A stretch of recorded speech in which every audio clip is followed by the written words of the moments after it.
Hi! నేను మీ పాదం Sudhakar sir, faculty of geography, Telangana and Andhra Pradesh. మరి ఐడ్రీమ్ ప్రేక్షకులకు శుభవార్త. ఎవరైతే కాంపిటేటివ్ ఎగ్జామ్స్కి ప్రిపేర్ అవుతున్నారో వాళ్ళ కోసం మరి ఏమైనా సందేహాలున్నా తీర్చడం కోసం మరి మీ ముందుకు వచ్చాం. మరి తెలంగాణ రాష్ట్రంలో రాబోయే నోటిఫికేషన్లు పీసీఎస్ఐ కానిస్టేబుల్ నోటిఫికేషన్లు అంటున్నారు. మరి నోటిఫికేషన్లు అంటున్నారు కదా సార్, వచ్చినప్పుడే ప్రిపేర్ అవుదామంటే కుదరదు.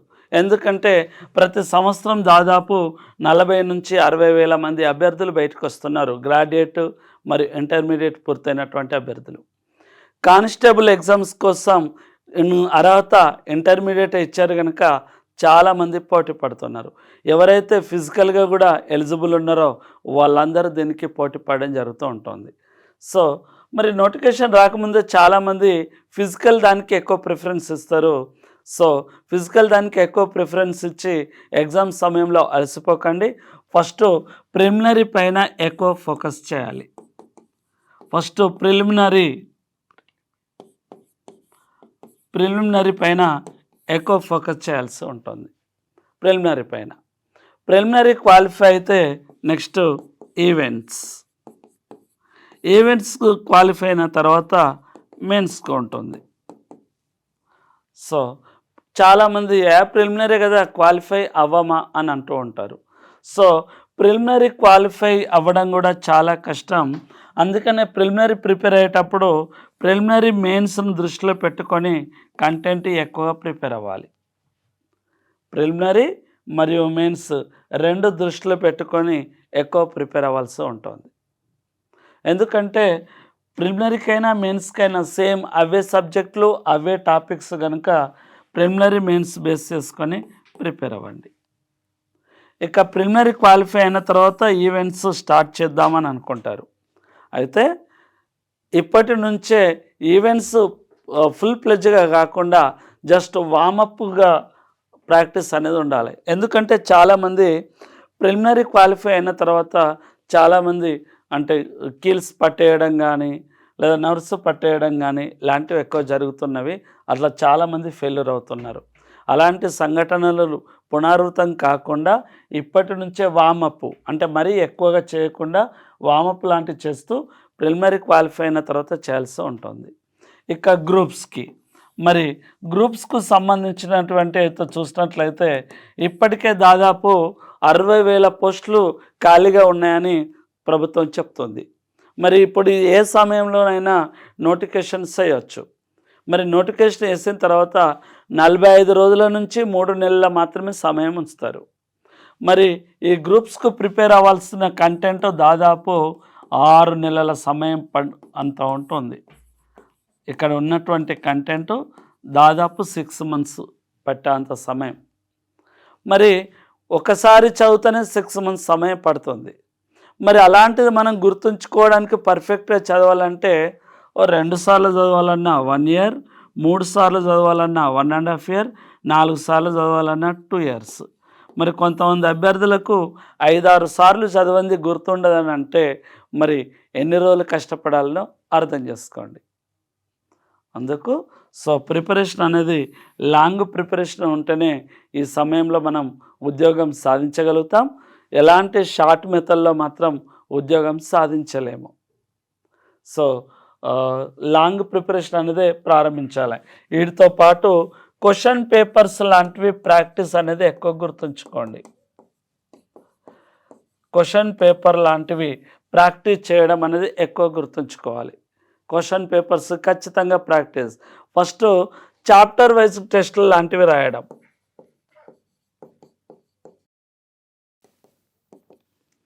చాప్టర్ వైజ్ టెస్టులు రాయడం.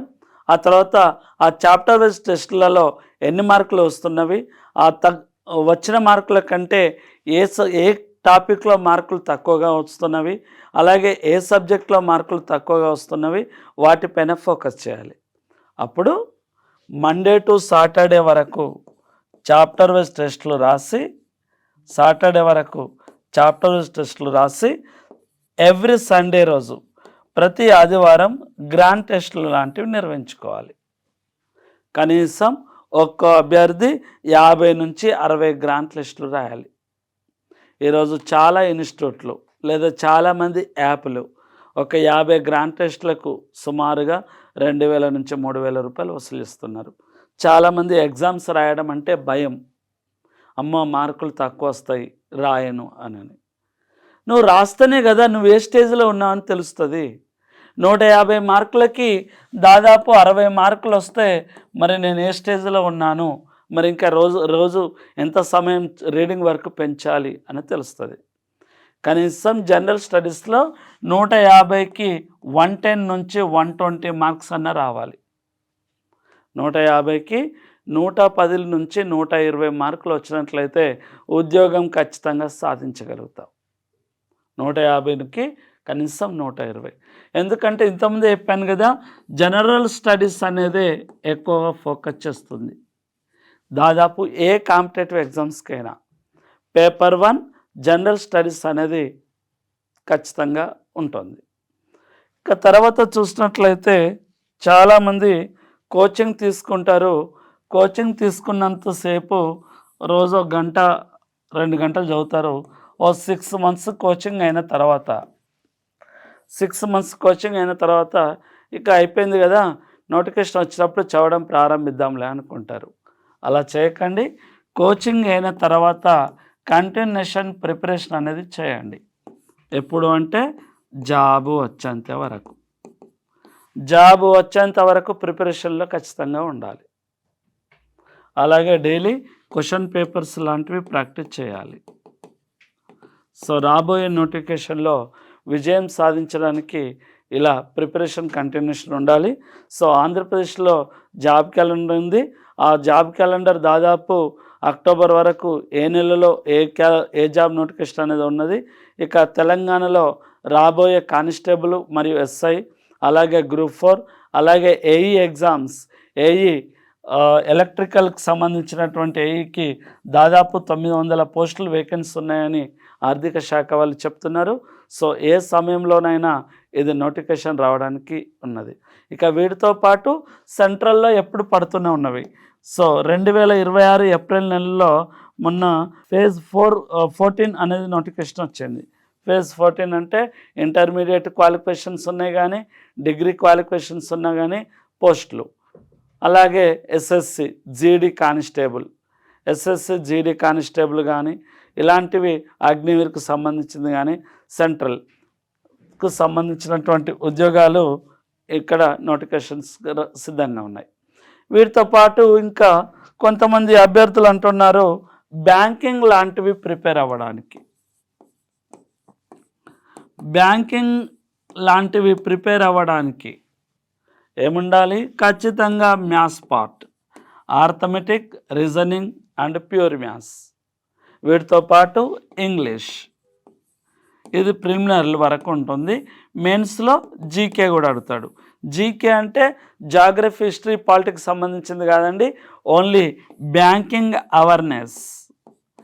బ్యాంకింగ్ అవేర్నెస్కు సంబంధించినటువంటి జీకే లాంటివి క్వశ్చన్స్ అడుగుతాడు బ్యాంకింగ్ పోస్టులకి.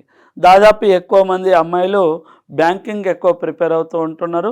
ఇందులో చూసినట్లయితే దక్కన్ గ్రామీణ బ్యాంక్ కానీ, వికాస్ గ్రామీణ బ్యాంక్ కానీ ఇలాంటి పోస్టులు ఎక్కువ పడుతున్నవి బ్యాంకింగ్ సంబంధించినటువంటి అభ్యర్థులు. సో తెలుగు రాష్ట్రాల్లో మాత్రం కానిస్టేబుల్, ఎస్ఐకి పోస్టులు ఎక్కువ ఉండడానికి ఛాన్స్ ఉంది. ఆంధ్రప్రదేశ్లో సుమారు 9,000 పోస్టులు అంటున్నారు. తెలంగాణలో మాత్రం 17,000 అన్నారు కానీ 14,000 పోస్టులతోటి నోటిఫికేషన్స్కి రావడానికి సిద్ధంగా ఉంది. So be ready, all the best. And for more videos, Please subscribe to iDream channel. Subscribe to iDream Media. Please subscribe to iDream. Please subscribe to iDream. Please subscribe iDream. And please subscribe to iDream. For more videos, subscribe to iDream. please like, share and subscribe to the channel. Congratulations, iDream. Subscribe to iDream. Subscribe to iDream. So subscribe to iDream Media.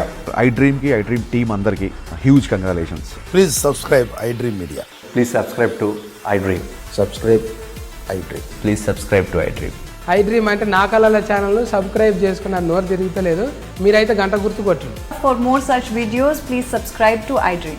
Subscribe to iDream. Please subscribe to iDream. Please subscribe iDream Media. Please do subscribe to iDream. Please subscribe to iDream Media. For best entertainment and information, please subscribe iDream. And don't forget to subscribe to iDream.